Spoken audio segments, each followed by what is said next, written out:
Thanks for coming back after a 2-week break. Good to see you again.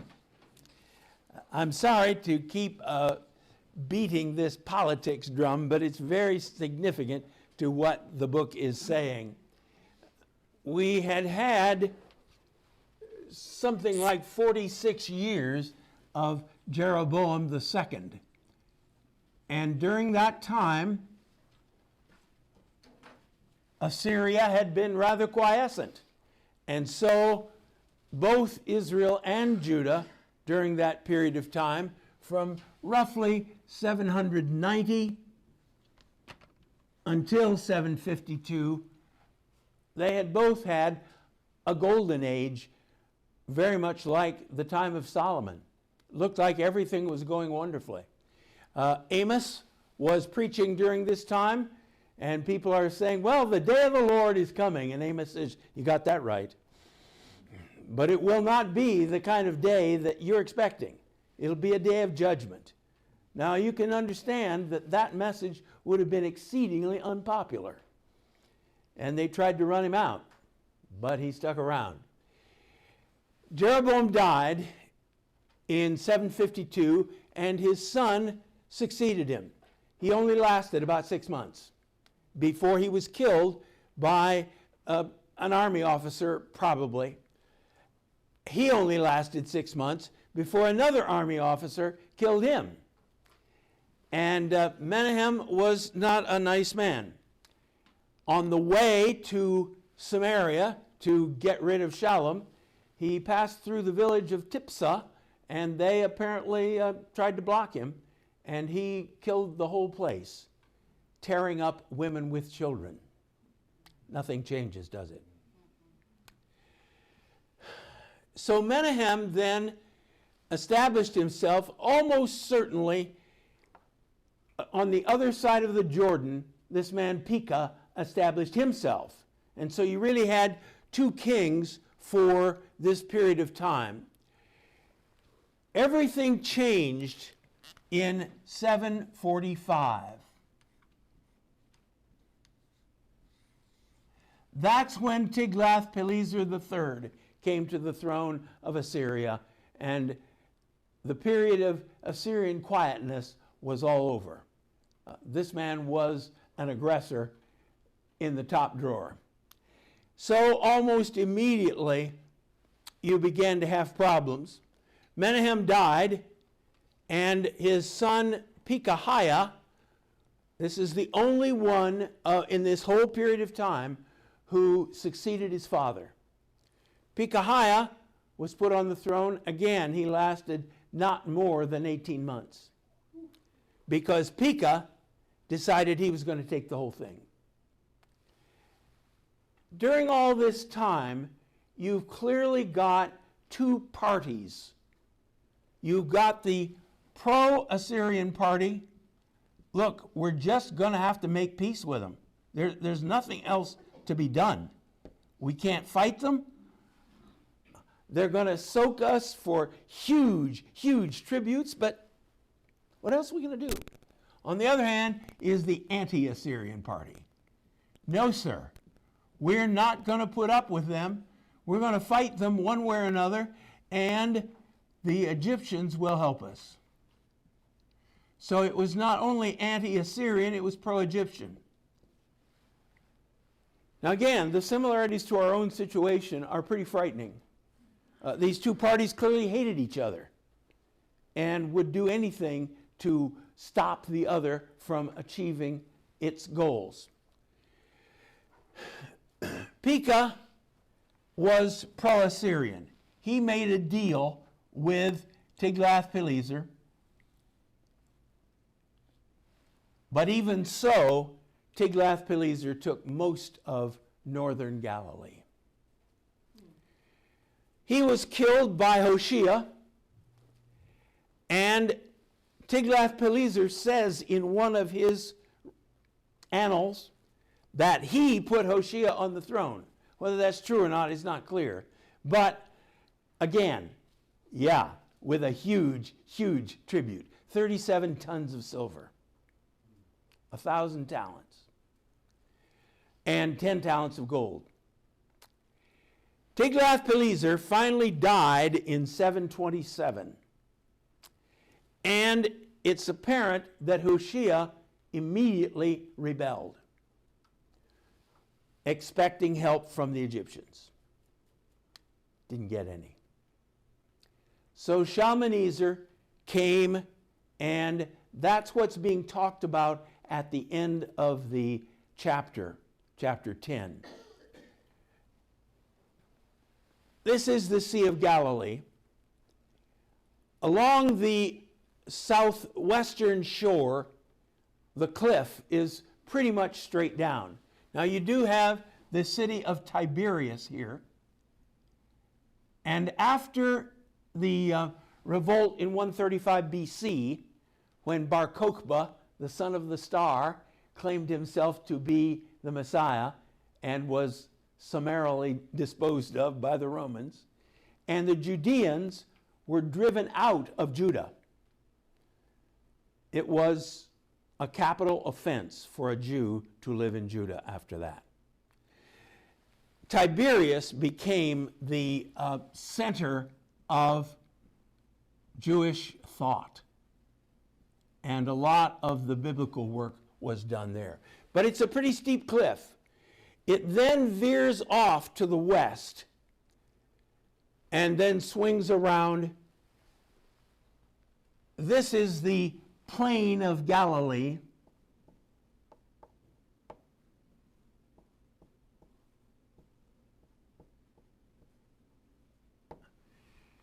This is Magdala. That's where Mary was from. This is Capernaum.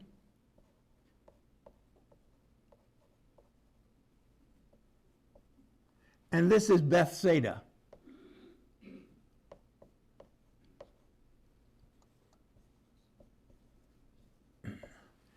The great international highway came down this way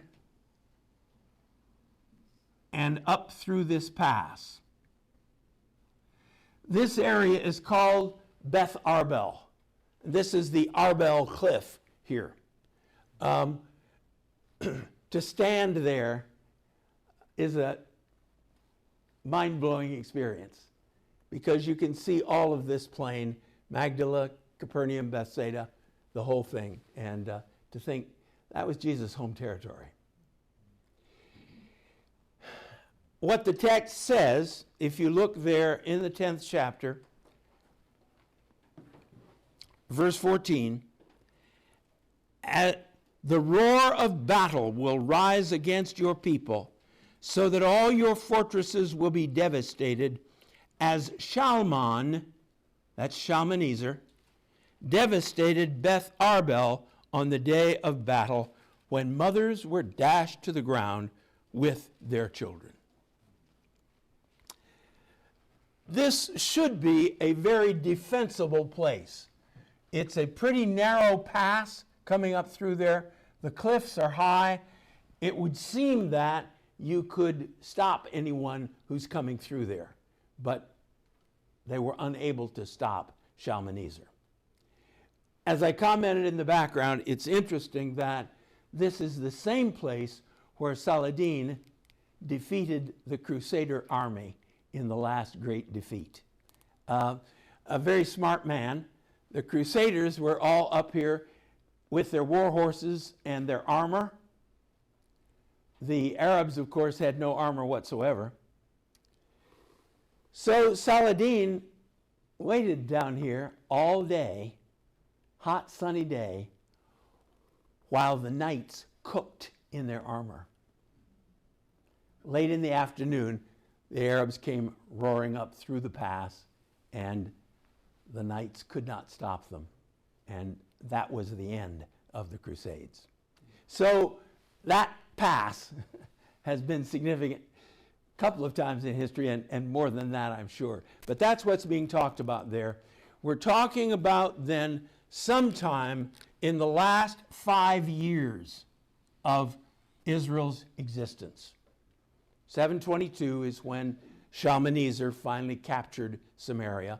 He died almost immediately, and his successor, Sargon, claims in his annals he took Samaria. But it's almost about 98% certain that it was Shalmaneser who did it, and Sargon perhaps finished up, and it may well be that Sargon managed the exile after the defeat. But this is the situation. So we're talking here in Hosea 10, in the very last years of Israel's existence. Questions or comments there? Have I buried you? Okay? All right, let's look at chapter 10. Israel was a spreading vine. He brought forth fruit for himself. Okay, so far so good. As his fruit increased, he built more altars. As his land prospered, he adorned his sacred stones. Their heart is deceitful. Now they must bear their guilt. The Lord will demolish their altars and destroy their sacred stones. Let's look back at Deuteronomy chapter 6. Moses pretty clearly saw this kind of trend. Deuteronomy 6, verse 10. When the Lord your God brings you into the land he swore to your fathers, to Abraham, Isaac, and Jacob, to give you, a land with large flourishing cities you did not build, houses filled with all kinds of good things you did not provide, wells you did not dig, vineyards and olive groves you did not plant, then when you eat and be satisfied, be careful that you do not forget the Lord who brought you out of Egypt, out of the land of slavery. Back to Hosea. What's he describing?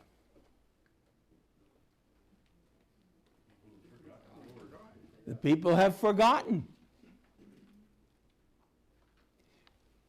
In other places in the book of Hosea, he says, I gave you oil and grain and new wine. And what did they do with it? They offered it to the Baals. They took God's gifts and used it to worship the pagan idols. Now, does that have any bearing on us?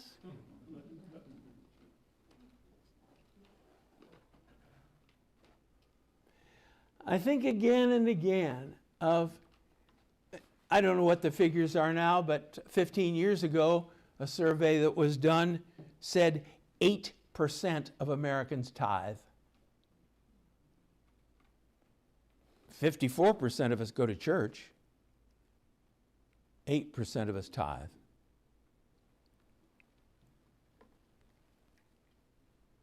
The question is not, how much of my money does God demand? The question is, how much of God's money does he let me use?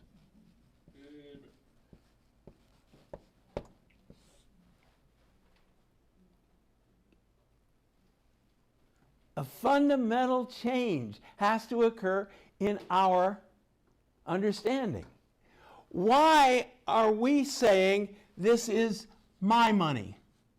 Why do we say that? We earned it. Yes, I worked hard. 50, 60, 70 hours a week. Yeah.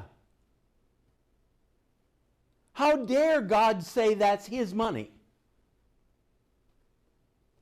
What about it? Is it true? Is it God's money? Who gave you the job? Who gave you the health? Who gave you the ability to work hard? So that this is what has to happen to our thinking this week. This week. Thanksgiving. I've been increasingly impressed with Paul's sort of wind up to the Thessalonians as he's been talking to them about what a sanctified life looks like. And he says 3 things. Rejoice. Always. Pray. All the time.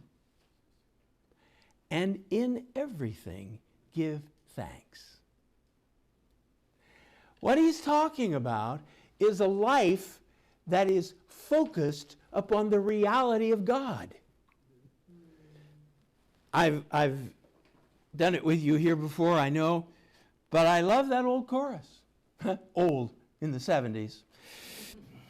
A golden oldie. Joy is the flag flown high from the castle of my heart when the king is in residence there. Yes, yes. There's the source of joy. Not, well, everything is going well in my life. No. My Lord has come and taken up residence here. Joy. And so prayer is the natural. Simply to talk with the one who's present. Not getting down on your knees and folding your hands. And out of that, thanks naturally flows. Oh Lord, what have you done? What have you given?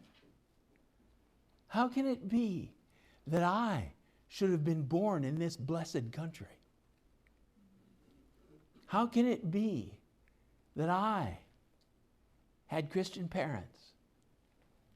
How can it be that my dad loved to go to revival meetings and took his young son with him? How can it be? How can it be? How can it be? When our lives are focused in rejoicing and praying and thanksgiving, it's his money. Every bit of it. And he does, gladly, like a father. Say, yes, honey, spend it. But don't forget where it came from. As his fruit increased, he built more altars. Now, we've talked about this a lot, but I want to try to fix it in your mind. Why do they do that? As they become richer and more comfortable, why do they spend their income on idols rather than on the Lord? Or, I should say, on idols and an idolatrous attitude toward God. Why do they do that? Control. Give the man a gold star. There it is. There it is. I feel like I can control this idol. I feel like I can give him presents or withhold presents. I can dress her up, put makeup on her. And I can make them do what I want. This is what is so frightening about biblical religion. You can't make God do anything. All you can do is dare to believe his word that he is good.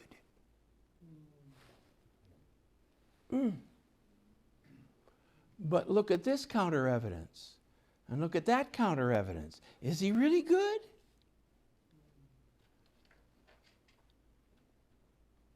And that's where faith comes. Yes, yes, there is evidence in your word, in your care for the people of Israel. And by the way, some of you have heard Dr. Hamilton and I blathering along on Sunday nights. For me, one of the strongest evidences that the Jews are still the people of God is their existence. How can it be that the Jews still exist after 2,000 years when we Christians have been trying to get rid of them every way we could? And they not only live but prosper. How can that be?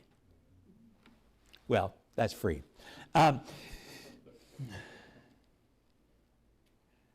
So this is the bottom line. Am I willing to surrender control of my life to someone whom I cannot see and cannot control? Most people are not willing to do that. But there it is. There it is. All right. Let's move on. Verse 3 and 4. Then they'll say, we have no king because we didn't fear the Lord. But even if we had a king, what could he do for us? They make many promises, take false oaths, and make agreements. Therefore, lawsuits spring up like poisonous weeds in a plowed field. Does that sound familiar?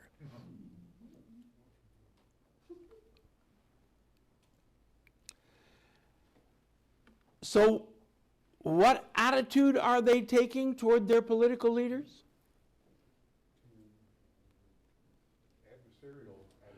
Adversarial. Mm-hmm. Very cynical. Cynical?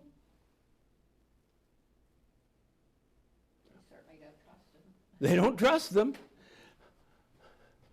And they probably got pretty good reason.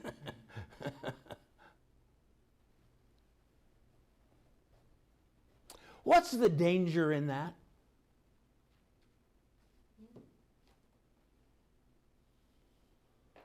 What's the danger in taking a cynical, adversarial role toward our leaders? We're to honor them. God's word says that. Yeah, we're to honor them. So this means that we tend not to honor them. But they're not honorable. Pray for them. Pray for them. Pray for them. Yes. They upset the love cycle.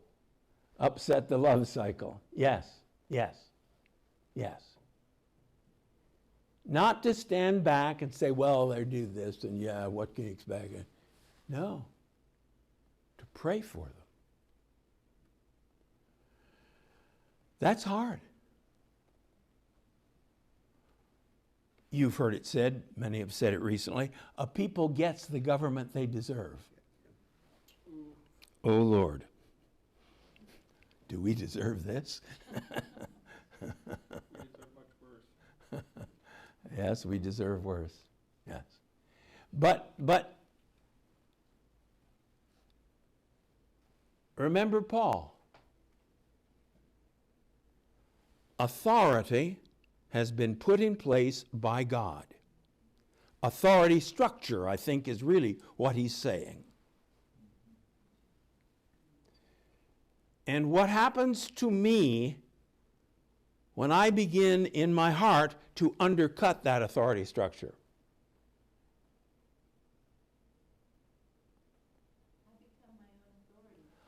I become the authority. I become the authority. And there is the danger. And I'm confident that's why Paul says, for instance, in Romans 13, the things he says. Now it's clear. He's not saying obey the authority even when they fly in the face of God and God's commands. He got killed because he wouldn't do that. He wouldn't declare Caesar was God. But, he's saying it's very easy for us to become insubordinate if we, in fact, live in a negative attitude toward governmental power all the time. Now, of course, this is a democracy. And that means not only should we be praying for them, we ought to be involved in the political process. And that's not always easy. But there it is. The call for us as Christians is to be supportive of the authority structure that God allows to exist. Supportive within the context of our Christian faith. But nevertheless, learn obedience. It's very easy to learn disobedience. And I say, we can pray, and I pray. Yes. That God will convict them of sin. He will show them the only righteous way that they can live, and of the judgment coming. I pray that for those in authority over us. But Righteousness, conviction, and judgment. Mm-hmm. But I pray also, it bothers me how my Christian friends make fun of people and tear them down, those in authority over it. Because God has told us to honor them. Yeah. Do not make fun of them and Yes. silly cartoons and so forth like that. Yes. It breaks my heart, and I'm sure God weeps when he sees our world today. Yes. Making fun of those in authority. Dragging them down to our own level. So there it is. They are taking God's gifts and using them in a false way to give them a sense of control. They have mocked those who are in authority one way or another. And notice what they say. We don't have a king. Well, yes you do. No, not these guys who've killed one another and everything else.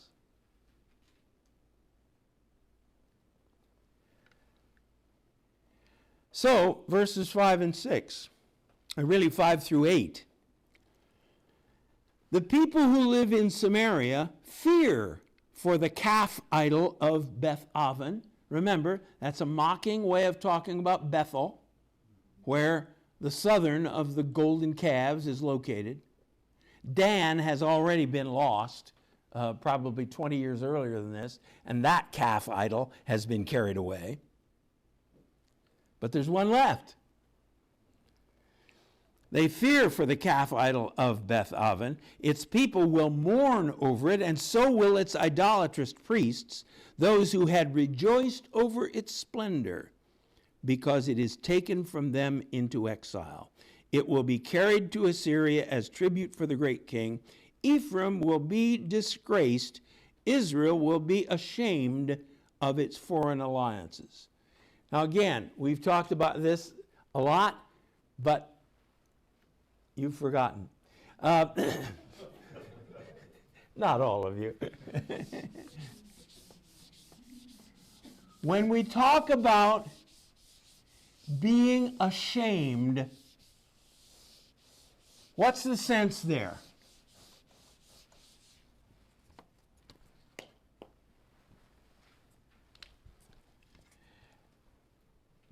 It is the idea that you have trusted something.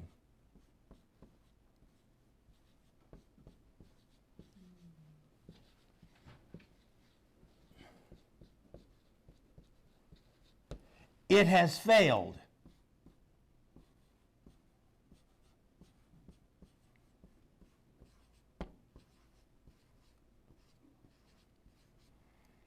You are shamed.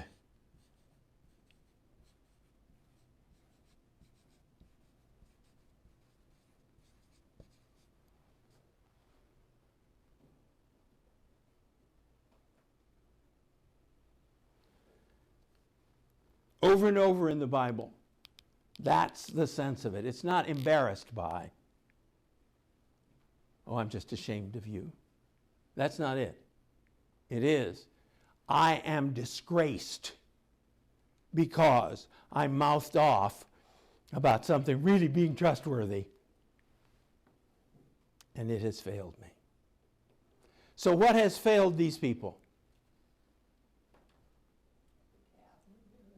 The calf has failed them. What else? What's the verse say? They trusted in an idol? They trusted in an idol. Priests. The foreign alliances. They made deals with Assyria. They made deals with the Egyptians. And when they did that, when you're dealing with a national alliance, you are also making an alliance with their gods.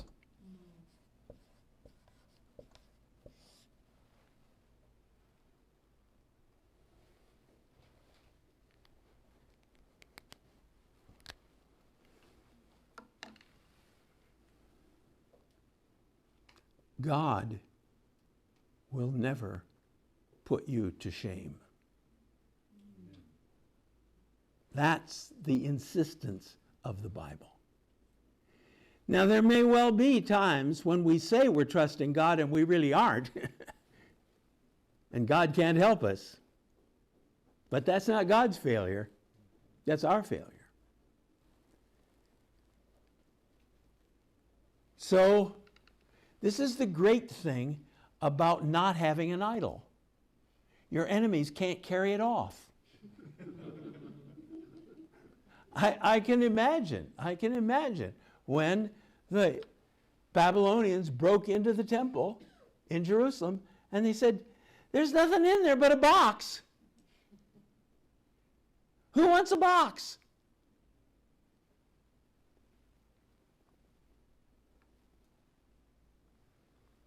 They will live in fear for the calf idol. Now again, as I've said to you before, I'm pretty certain that this was not a little bitty calf. This was a big, imposing bull. And calling it a calf is mockery. Now, a yearling is called a calf. So it could be a yearling bull, but again, it's a bull. It's not a calfie. And there it is in all its power. No. Its people will mourn over it. So will its idolatrous priests, because they had rejoiced over its splendor. It was taken from them into exile. It will be carried to Assyria as tribute for the great king.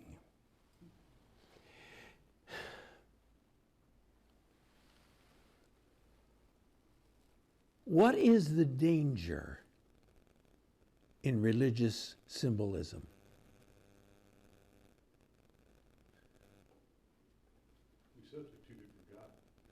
We substitute it for God.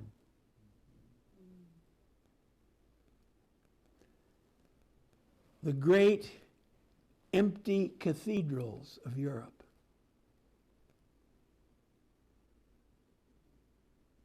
And we can imagine the amazing devotion that was involved in building those things. But in the end, what is a building?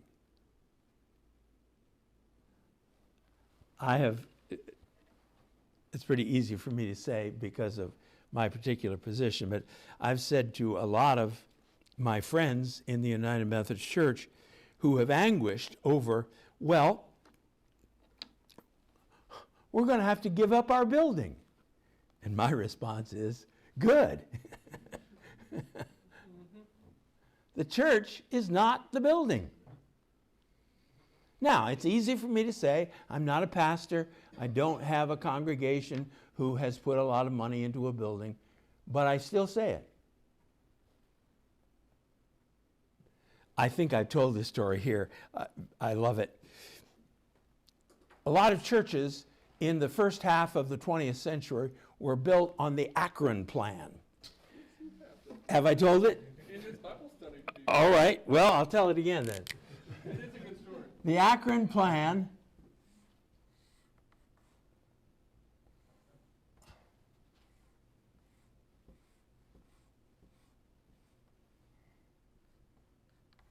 there's the pulpit. The floor is raked That is, it's lower here than here. So it is a marvelous preaching place. It's designed for preaching. So, my friend was appointed to the mother church, the Akron church that was first built on that design in 1907. And he discovered those people worshiped that building. One of the elders came to him and said, or one of the administrative board came to him and said, would you please stop preaching the Bible so much? And he said, what do you want me to preach? Well, the newspaper, current events. And my friend said, you got the wrong boy.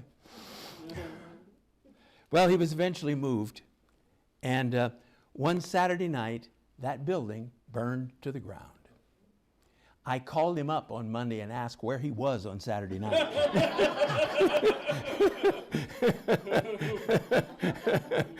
Were you anywhere near that place with a gasoline can? He said, no, I've got a good alibi. But here it is. The church raised $18 million and rebuilt the building exactly as it was. The calf idol of Bethoven. So that this is the challenge. Does God love beauty? Yes. Does he love things? Yes. But we can think of the temple in Jerusalem. And one of the things that came so very clear to me in my work on the books of Kings, the opening chapters of 1 Kings are about the building of the temple. And after Solomon's glorious dedicatory prayer in chapter 8, God appears to him the second time. First time was at Gibeon when he gave him the promise. God appeared to him the second time and said, hey, I like this place. This is the Living Oswalt version. And I'm going to put my name here. And I will bless this people unless they turn away from me. And in that case, I will make this thing a pile of rubble. And the last chapter of the book of Kings is about the Babylonians destroying the temple. It's called inclusio. Building the temple, destroying the temple. Envelope. And that tells us then how we're to read the middle part of the book. So there it is. Our faith can get wrapped up not only in physical objects, so it can get wrapped up in rituals that become empty. It can get wrapped up in church structures. Yes. Become useless or at best. Absolutely right. Can become wrapped up in rituals, can be wrapped up in church polity, can be wrapped up in doctrine. You can have, and this was the situation in Wesley's day. The Anglican Church in England was orthodox as hell. Hell is very orthodox. The devils know who Jesus is. But it was dead. We are inveterate idolaters. We like to turn things into idols that we can manage, that we can control. Am I a real Christian? Yes. I have the 39 articles memorized. That's not true of me, but anyway. Yes. So there it is. And that's the thing that he's driving at. Verse 7, Samaria's king will be destroyed, swept away like a twig on the surface of the waters. The high places of wickedness will be destroyed. Again, we've talked about high places, those shrines where the gods and Yahweh were worshipped. Thorns and thistles will grow up over and cover their altars. Then, this is the end of verse 8, they will say to the mountains, cover us, and to the hills, fall on us. Look at Luke chapter 23, verse 30.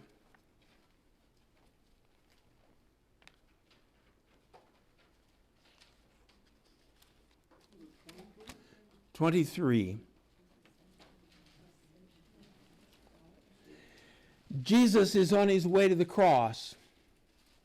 The women are weeping for him. They mourned and wailed for him, says the end of verse 27. Verse 28, Jesus turned and said to them, daughters of Jerusalem, don't weep for me. Weep for yourselves and for your children. For the time will come when you will say, blessed are the childless women, the wombs that never bore, and the breasts that never nursed.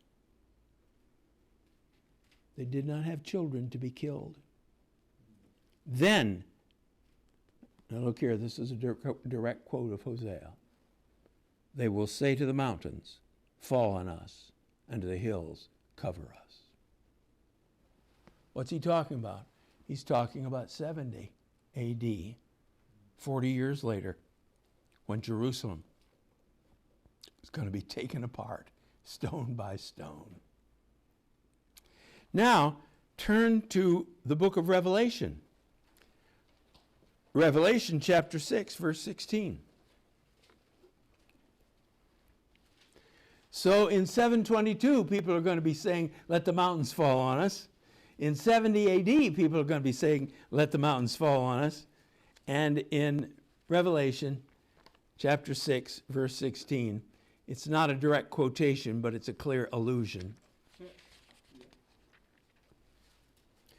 Verse 15, then the kings of the earth, the princes, the generals, the rich, the mighty, and everyone else, both slave and free, hid in caves and among the rocks of the mountains.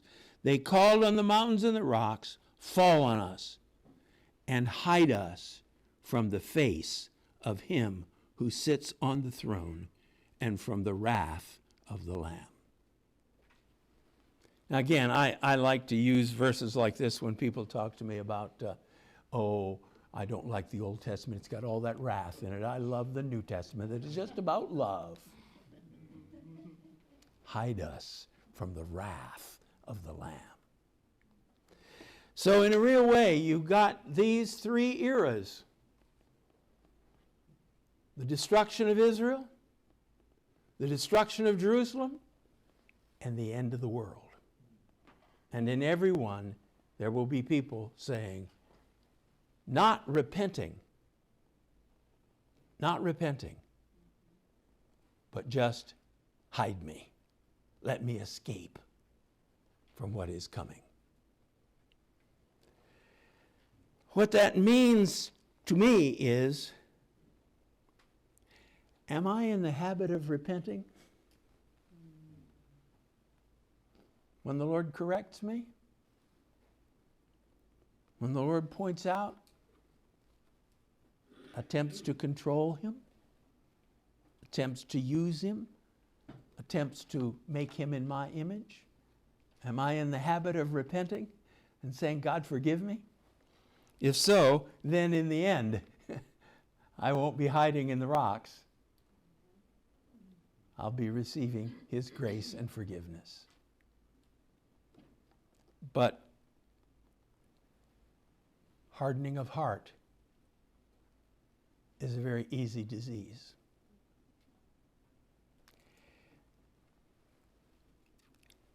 Back to Hosea.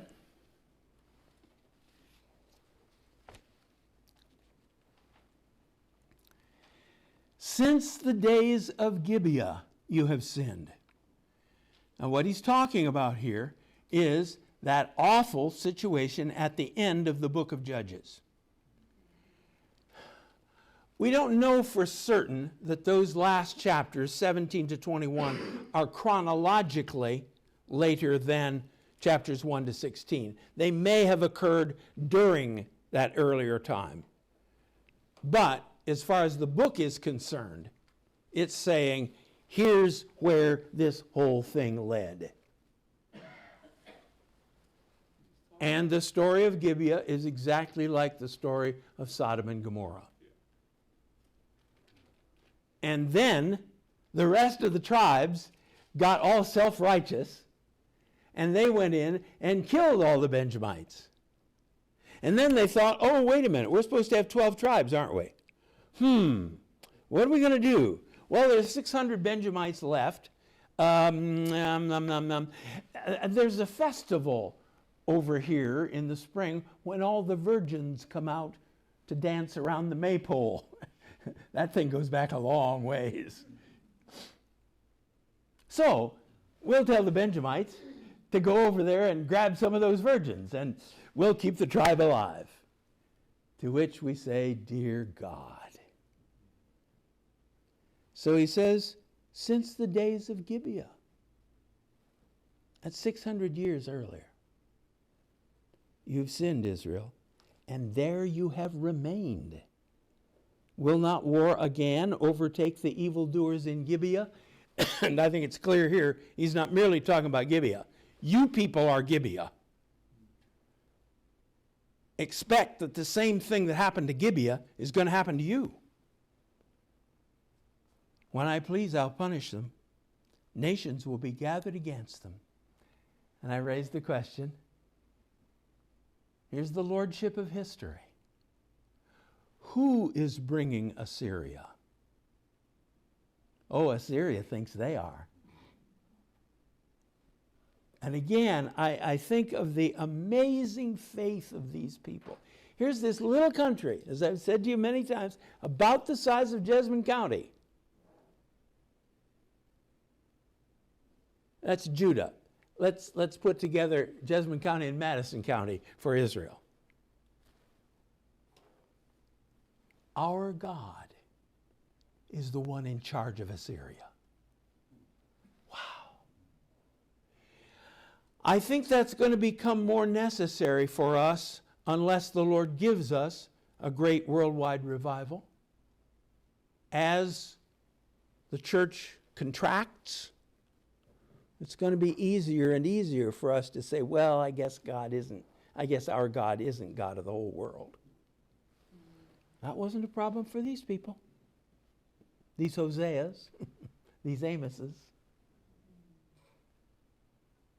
When I please, I will punish them. Nations will be gathered against them to put them in bonds for their double sin. Then, notice verses 11, 12, 13. Ephraim is a trained heifer that loves to thresh. Well, you simply have a stake in the middle of the pile of cut grain, and the heifer has a rope on her halter leading to that stake, and she is driven around on top of the pile of grain. And of course, as the cord twists, she's moving in closer and closer to the stake. Then you change the halter around and she's moving now outward. Well, that's not heavy work. Also, as the Bible tells us, you shall not muzzle that cow, that ox. If they want to eat a little wheat on the way, you let them. Well, that's not bad. Oh, but look, I'll put a yoke on her fair neck. Yokes were heavy. I will drive Ephraim. Judah must plow. Jacob must break up the ground. You've had an easy life. It's not going to be easy anymore. And then verse 12. Two key words. Sow rightness for yourself. Reap the fruit of Hesed. act right, live right, do right, and God will be able to pour his undeserved grace upon you. But you have planted wrong. Text here says wickedness. It's the opposite of right, wrong. And you have reaped disaster. You have eaten the fruit of deception, and here it is, because you depended on your own strength. I don't need God. I'm doing very well, thank you very much. So, there it is. Make your choice.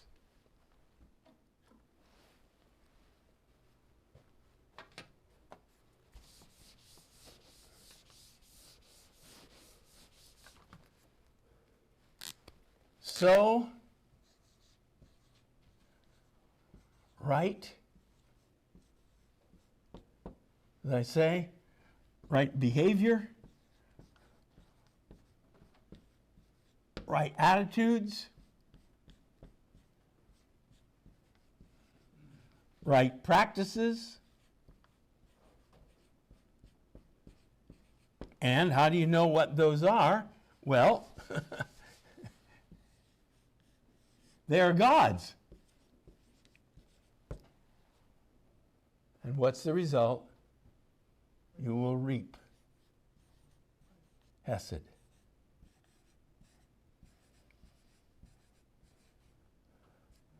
Undeserved love.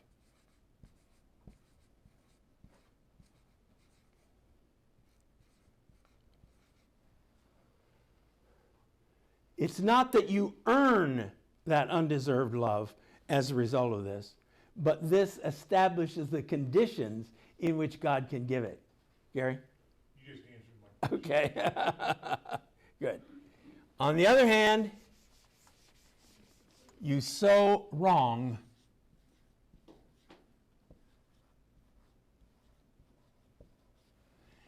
And the word that's used there is basically godlessness.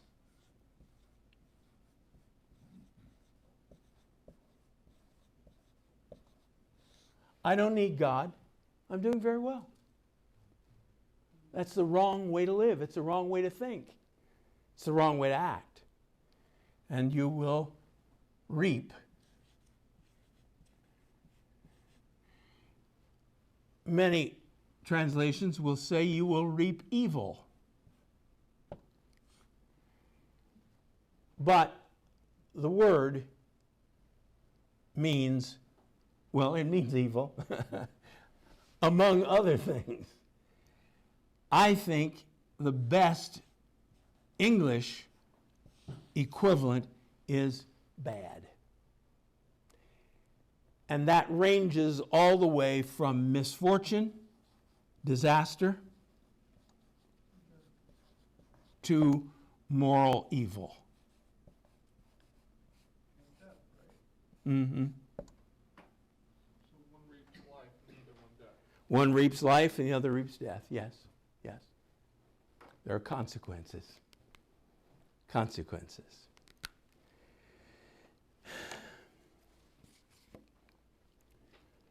The roar of battle will rise against your people so that all your fortresses will be devastated as Shalman devastated Beth Arbel on the day of battle, when mothers were dashed to the ground with their children.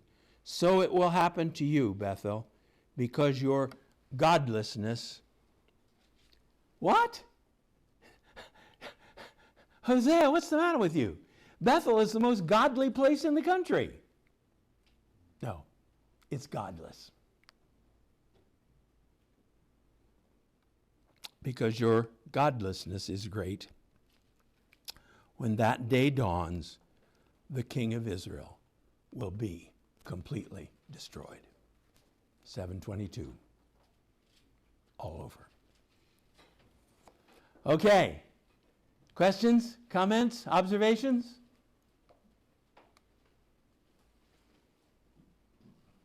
Have I buried you?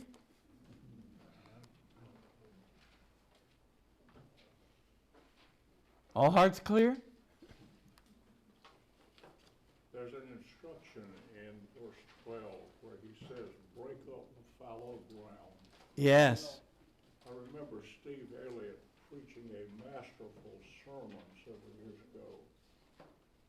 And there was a recurring refrain in it that says, miracles follow the plow. Wow. Yeah. Miracles follow the plow. Yes. Break up the fallow ground. Yes. Yes. Allow God an opportunity to work. No. You're talking about reaping moral evil, Yeah. and it never ceases to amaze me how this whole thing on gender identity is just taking over the world. Yeah. Everywhere. Yeah. It's just, Yeah, and it is again the idea of control. I'll decide who I am. You control happiness, so to speak. Yeah, yeah. And again, it's you will reap what you sow. You will reap what you sow, and that's a fact of God's world, and it is so. Good. Anything else? Just looking at the consistency in this chapter of how Israel, and as we relate it to our own lives here in America, that people are always running to the created rather than the creator. Yes. For the worship, and even to the end, they run to hide under the rocks, of, just Yeah. as if they could hide from the one who created the mountain. Yes. Turning always to the created instead of to the creator. Making man the object of all things. Yeah, yeah. And when you do that, you reduce the world to meaninglessness. If we're the best that the cosmos can create, then nothing means anything. And that's exactly where we've come.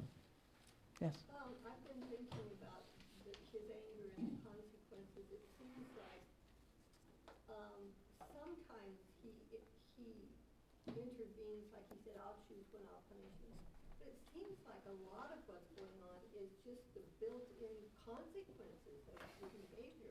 Yes, yes. And that's, I've talked to you before about mishpat. Shaphat is often translated to judge.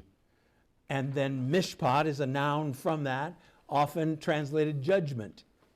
But in fact, I've become more and more convinced mishpat is God's order for the world. And if you live in defiance of that order, there are going to be tragic judgments that fall on you, not because of a judge saying, well, let's see, I think I'll do this to you. No. It is simply the result of living in defiance of the way God has made the world. You do that, and there are results. I've used the example with you, person who jumps off a tall building. Well, surely a good God wouldn't smash me on the sidewalk. That doesn't have anything to do with it. Your body has not been made to stand the sudden stop at the bottom. And if you do this, there are consequences. Has God judged you? Yes, but not in some arbitrary way of saying, well, I'm going to get you for doing that. No. You have defied his mishpat. And as a result, judgment falls upon you. Let's pray. Heavenly Father, thank you for your word.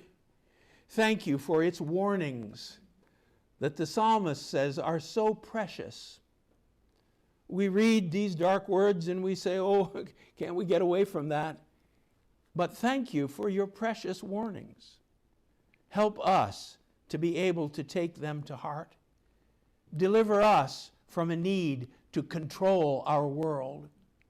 Deliver us from a hard-heartedness that refuses to repent when you point out our failings. Deliver us, O God, from making idols of good things Enable us, Lord, to walk